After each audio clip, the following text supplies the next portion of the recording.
Então vamos lá, continuando, gente. Eu teve que interromper a aula, vamos continuar. Então a gente estava falando sobre a questão de ultrassom, né? Então o ultrassom ele é muito utilizado no diagnóstico, no acompanhamento gestacional, né? Para avaliação dos fetos em si, desde o batimento cardíaco e idade gestacional.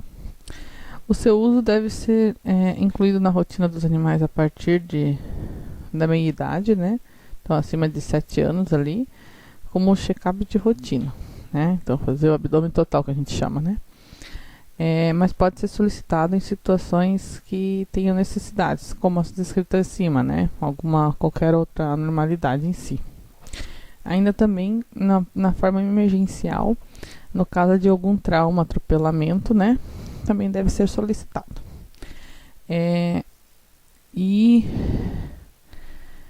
E também para coleta de algum líquido, né? De algum corporal, amostra de tecido, biópsia em si, dá para também estar sendo feita com acompanhamento guiado por imagem, né, do ultrassom. Também como para exames de urina, né? Cistocentese, que a gente chama, que é a coleta da urina direto da vesícula, né, urinária, através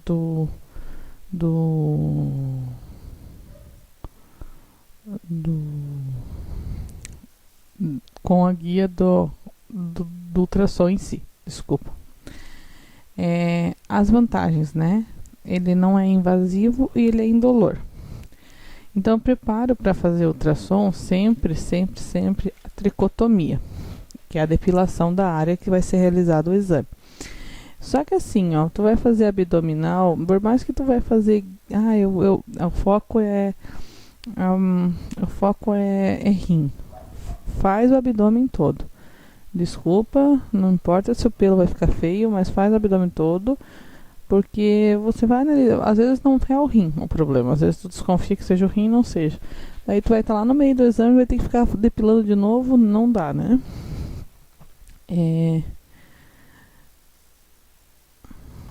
Às vezes, quando tem muita dor, o animal precisa de uma sedação leve, né? Ou se ele está muito agitado. Sempre lembrar do uso da focinheira, né? Recomendado, né? E controlar, né, a questão da ansiedade em si. O animal ideal é jejum de 8 horas para fazer ultrassom, né? A gente sabe que muitas vezes não tem esse jejum, né, ideal. E também sem a presença de alimentos ajuda a visualização, né, melhor. O ideal sempre é dar para o animal umas horas antes o Luftal, né, para tirar os gases em si, para poder, porque os gases eles prejudicam a visualização, né, dos órgãos em si.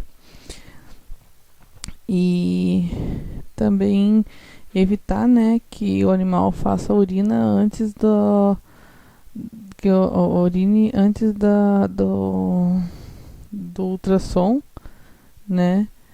Porque senão tu não vai conseguir estar realizando a parte da bexiga em si, da vesícula urinária. Então, esse aqui é meio complicado quando o animal vem na guia, né? Ele vem já mijando por tudo, né? Então, urinando por tudo dificulta bastante. O eletrocardiograma. O eletrocardiograma, ele ainda é um exame que é pouco... eu considero um exame que ainda é pouco utilizado, mas ele é muito importante. Nas clínicas maiores, ele está sendo muito focado, o uso. Ele... ainda está sendo usado mais como um exame de casos cardiológicos mesmos, cardíacos mesmo, mas ele é ideal ser colocado como um exame preventivo e um exame pré-cirúrgico também. Ele complementa, né, o diagnóstico, né, de cardiopatias, né, alteração do músculo e dos nervos do coração do cão e do gato.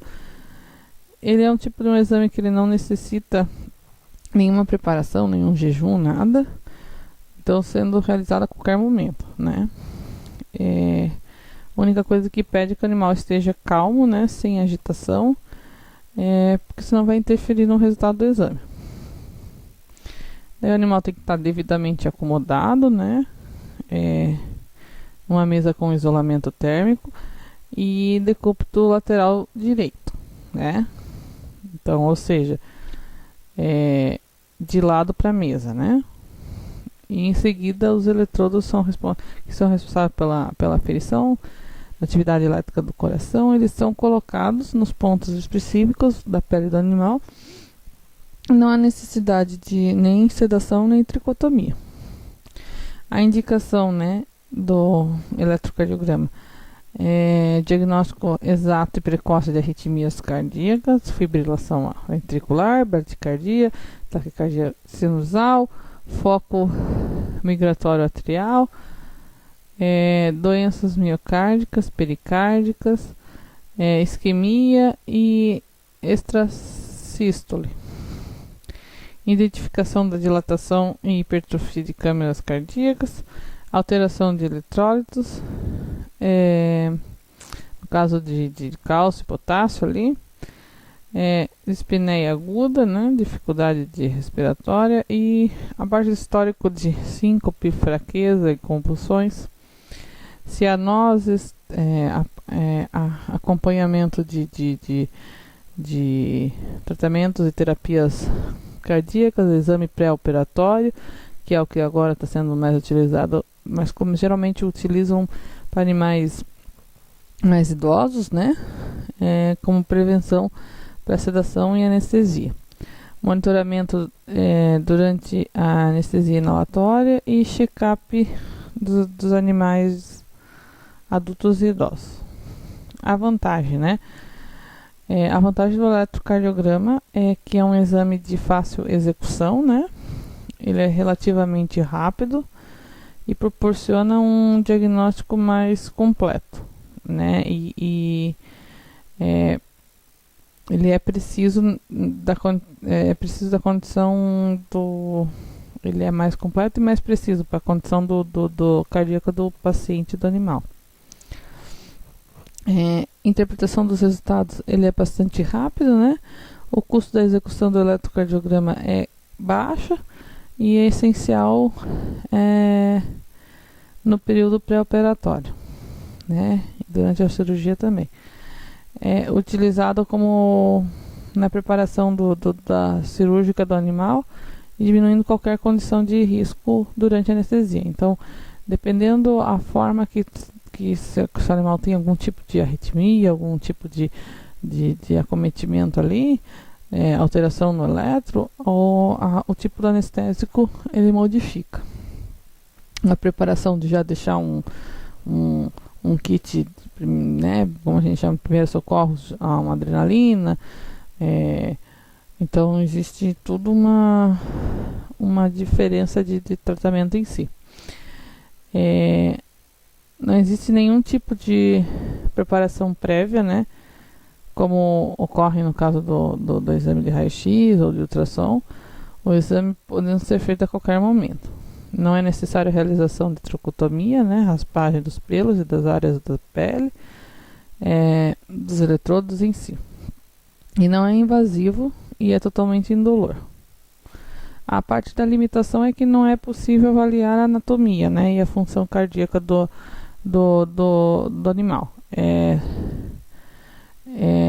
que são os melhores avaliados no caso do exame de raio-x ou de ecocardiograma, né? E não é possível identificar se o animal tiver sopro.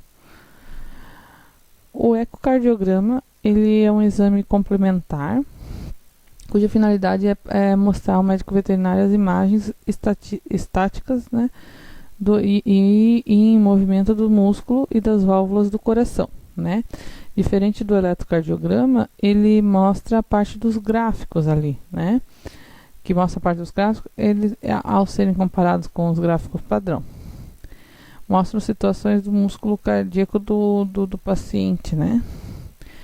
Em exames de ultrassom padrão, cujo objetivo é avaliar a saúde do coração, o dispositivo do ecocardiográfico, ele capta ondas sonoras que são emitidas por todas as partes do coração do paciente e do animal.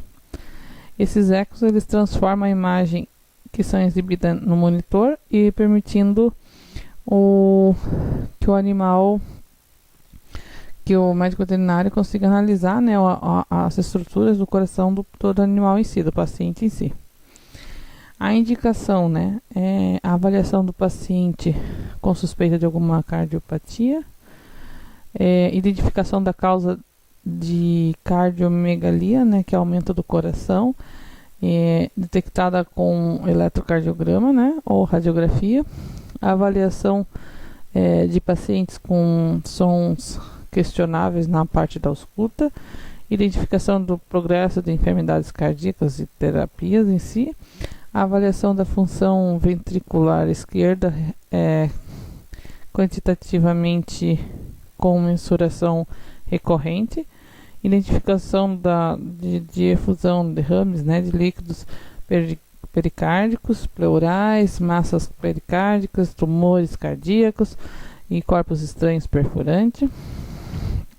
E a parte da observação do pulmão ainda, né, massas mediastínicas e hérnias diafragmáticas. A gente falou um pouco sobre isso quando a gente falou da parte cardíaca, né? Sobre diferentes acometimentos, né? Então, o ecocardiograma ele consegue estar observando ali desde a circulação em si, como a gente está vendo ali, o ecodoppler ele consegue estar pegando a troca do sangue oxigenado com o não oxigenado. As vantagens, né? Ele não é invasivo e não necessita, né, nenhuma espécie de corte, né? Ele é indolor e não gera nenhum estresse. É um procedimento que ele funciona como se fosse uma massagem para o cão e gato. Não necessita nenhum tipo de sedação, né? E com o exame ele pode ser feito com o animal acordado, né? Nenhum preparo prévio do tutor, não precisa nem jejum, nada. A tricotomia da área do tórax às vezes é necessária, né? Eu indico fazer sempre, mas é realizada pela equipe responsável pelo exame. Mais eficiente o exame do que um exame de raio-x tradicional, muito mais eficiente, que você consegue estar vendo durante o funcionamento, né, em si, né? Com um resultado mais detalhado. E não emite nenhum tipo de radiação. O ultrassom, ele não emite radiação, ele é um ultrassom, ele recebe o som e transforma em imagem, o som do teu corpo. Diferente do raio-x, que ele emite radiação. Porém, o raio-x só emite radiação na hora do disparo. A gente liga aquela luz, quando vocês vão fazer raio-x de vocês, né? Eles ligam uma luz e posicionam você, não faz? Tá. Daí faz um barulho, né? Parece que tá carregando. Na hora que faz o tlect, aquele ali foi o disparo aquele milésimo de segundo ali que foi o disparo do raio em si, né? Da radiação em si. Depois não tem, antes não tem, sabe?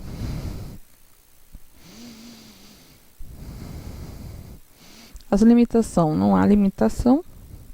O preparo do paciente não é tranquilo, né? Tem outra coisa que vocês têm que saber. Mulher gestante, né? Mulher que está gestante, né? Ou desconfia que está gestante, não pode estar trabalhando na parte de raio-x, tá, gente? Parte que tem radiação. No eco não tem problema, no ultrassom não tem problema, no eletro não tem problema, tá? Mas no raio-x da radiografia não pode trabalhar, tá? Quando a gente faz estágio, né, na época de faculdade, eles sempre perguntam, né, quando vai trabalhar também, sempre perguntam se tem risco de estar grávida naquele momento. Eu lembro que na época que eu estava fazendo meu estágio final, eu já sou casada há muitos anos, né, gente? Eu não sou casada de hoje, nem de ontem. Sou casada já faz 10 anos. E quando eu fiz meu estágio final da faculdade, eu estava com meu ciclo muito desregulado, acho que deve ter sido estresse, toda a questão do estágio, eu tive que me mudar, fiquei longe do meu esposo. E estava muito atrasada. Meses já, 4 meses atrasada. E daí eu comentei isso, né? Eles não queriam deixar eu fazer. Eu falei, não, mas não é. Tenho certeza que não é porque eu fiz exame, né? Fiz exame e tudo. Ela falou, não, a gente fica com receio, né? Daí até eu fiz um ultrassom e aí levei pra mostrar, né? Comprovei que não tinha nada lá dentro, era só estresse. Porque causa mutação genética, causa mutação no feto, né? Então não pode. Gestante não pode fazer isso. E outra coisa que gestante não pode é trabalhar com anestesia inalatória. Então, vocês estão gestantes, estão auxiliares, não pode entrar em sala de cirurgia que está com anestesia inalatória. O nosso tipo de aparelho inalatório, ele é diferente do humano. O nosso ele vaza, não sei, ele tem alguma coisa diferente. Desculpa não ter tanto conhecimento porque eu não sou anestesista, mas eu sei que ele tem uma parte que ele acaba vazando uma porcentagem para o ambiente, tá? Baixa que pra gente não atinge que a gente fica tipo anestesiado e cai, mas diz que pode causar intoxicação do feto e ele pode acabar perdendo o feto, sabe? Então, durante o tempo de que tu tá trabalhando, né, que trabalhe com cirurgia, ou a cirurgia tem que ser com intravenosa total, que chama, né, que não é inalatória, ou se for inalatória você não pode participar, sabe? Algumas coisas que eu tinha esquecido de comentar com vocês e eu achei que agora era importante comentar. Ilustrei bastante, né, gente? Ilustrei com um exemplo meu e tudo. Mas vamos continuar.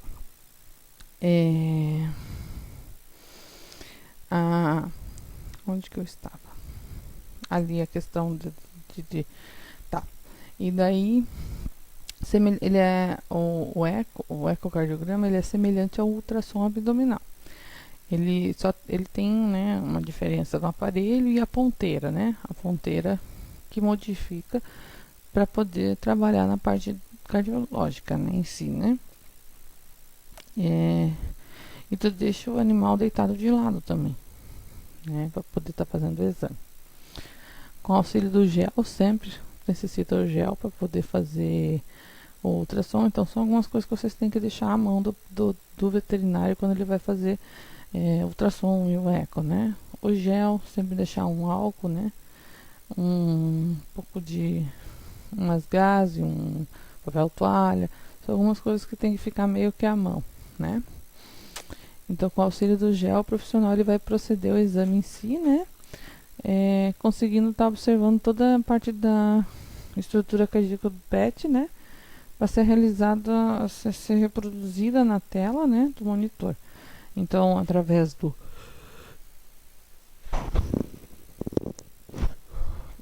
é um ultrassom, é um eco, né? Então, o eco que o órgão faz, o som que o órgão faz, se forma uma imagem que no monitor tu vai conseguir estar observando o que está acontecendo em si.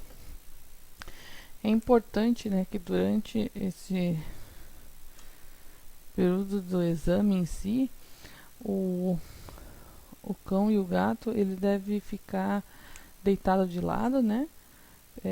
Permanecendo nessa posição até o final, né, do exame. E isso pode, às vezes, piorar a falta de ar de alguns animais, que já apresentam alguns problemas cardíacos. Então, caso, né, um animal não permita contenção ou fique com falta de ar, né, dispneico, com dificuldade de respirar em si, o procedimento deve ser paralisado, remarcado o exame após a estabilização do animal. A endoscopia.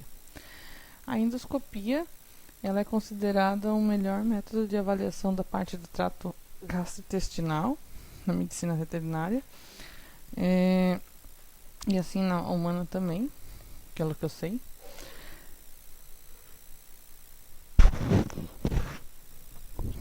Ela é muito útil na clínica de pequenos animais, assim como de grandes animais. e possibilita o médico veterinário conseguir estar observando através do método minimamente invasivo. Examinar o trato gastrointestinal, as vias aéreas, altas e baixas, o trato urinário e a cavidade abdominal, torácica e articulares, né? Então, o mesmo aparelho ele vai ser adaptado para fazer diferentes tipos de exames, né? Indicações, né? Geralmente a endoscopia também, assim como o ultrassom, é volante, tá? Então a pessoa tem um aparelho e vai nas clínicas, porque não é um aparelho muito barato, então nem toda clínica tem, mas aí ele vai na clínica e faz o exame. A indicação, né? Esse precisa de anestesia, tá? A indicação é o diagnóstico, né, e o segmento do tratamento de tumores de bexiga, de uretra, avaliação de anatomia uretral, prostática vesical, diagnóstico de patologias vesicais, podendo ser realizada ainda a biópsia, né, endoscópica, diagnóstico e avaliação do distúrbio do trato urinário, auxílio para determinar, né, a causa de dor urinária, diagnóstico de infecção recorrente de bexiga, e para a questão da parte gástrica em si, né? O preparo é jejum, né, alimentar e de líquido de 4 horas. Necessário sedação do animal, tá? A tomografia. A tomografia, assim como a ressonância, eles são exames caríssimos, né? Só que são os mais modernos, né? A tomografia aqui em Joinville a gente já tem, né? A ressonância, pelo que eu sei, não tem. A tomografia aqui em Joinville a gente já tem, porém o único problema da tomografia, o maior problema dela é a questão da anestesia em si. Acaba saindo muito caro. Então a tomografia já é cara, mais a anestesia junto. A tomografia computadorizada ela está sendo utilizada com mais frequência, né, hoje em dia do que antigamente, na parte dos pequenos animais, né? E a qualidade é muito grande, né? Aí a utilidade em si. Assim como nos exames de raio-x e tomografia, a tomografia computadorizada em cães e gatos, ela também pode ser feita o uso de contraste para o aumento da visibilidade de determinadas estruturas. E ela consegue estar fazendo o estudo da forma dinâmica, né? Ampliando a possibilidade de reconhecer, né, disfunções de forma mais precoce. E tomar uma medida de tratamento mais adequada em si, né? A indicação, né, é pesquisa de metástase, né, principalmente pulmonares, determinar a origem de grandes massas tumorais, abdominais, torácicas, bem como suas extensões e seus órgãos, né, envolvimento dos órgãos em si, planejamento cirúrgico na parte de fraturas complexas e avaliação mais precisa da parte das estruturas ósseas.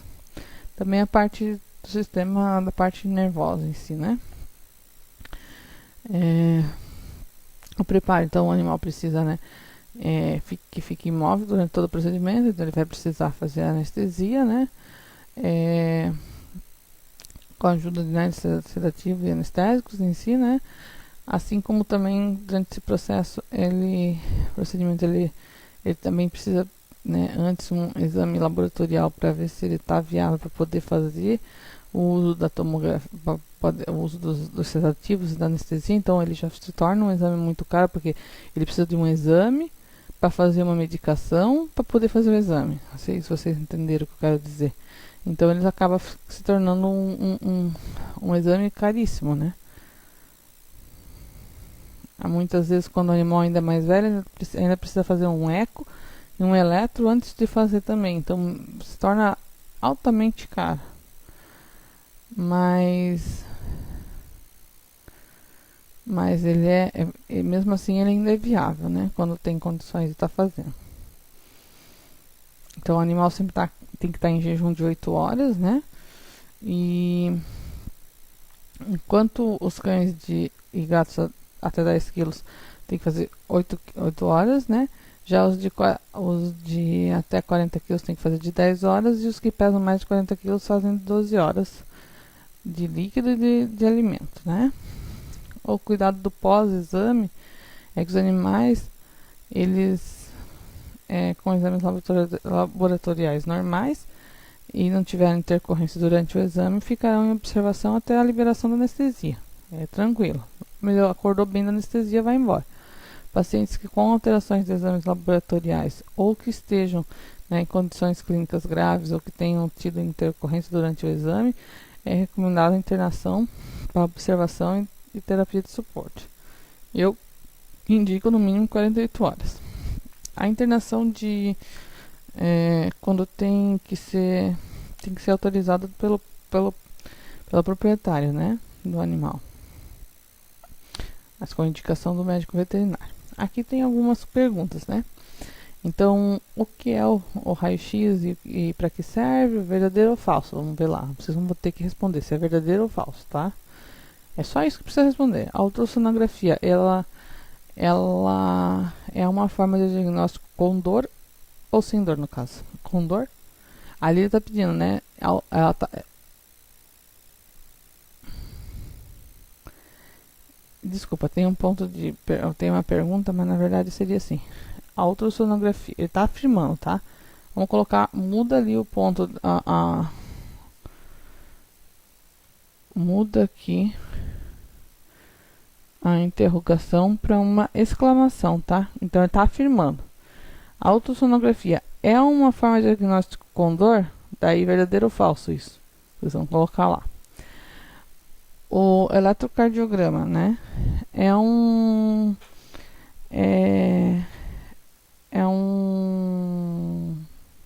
Ele é utilizado para quê?